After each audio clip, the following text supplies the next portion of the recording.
तुम्हाला माहिती आहे भगवान शंकर आणि पार्वती यांचा विवाह कुठे झाला होता? चला, मी तुम्हाला दाखवते हम्पीतील हे खास मंदिर. हे आहे हम्पीतील विरूपाक्ष मंदिर.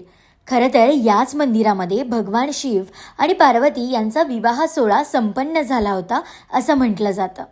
तुम्ही मंदिरामध्ये प्रवेश केल्यानंतर लगेचच तुम्हाला लक्ष्मीचं दर्शन होईल आणि ती तुम्हाला आशीर्वादही देईल. खरं तर शिवपार्वती विवाह सोहळ्याच्या पाठीमागे एक कहाणी आहे. असं म्हणतात, पार्वती देवी पंपा देवी म्हणून तपश्चर्या करत होती आणि तिच्या भक्तीनं प्रसन्न होऊन भगवान शिवाने तिच्याशी याच ठिकाणी विवाह केला. म्हणूनच हम्पीला पंपावरून नाव मिळालं असंही म्हटलं जातं. भगवान शिव विरूपाक्ष या रूपामध्ये पूजले जातात आणि देवी पंपा देवी म्हणून या ठिकाणी ओळखली जाते.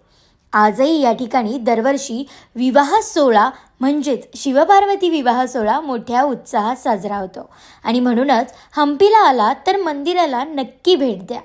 आणि तुम्हाला हा व्हिडिओ कसा वाटला मला नक्की कळवा.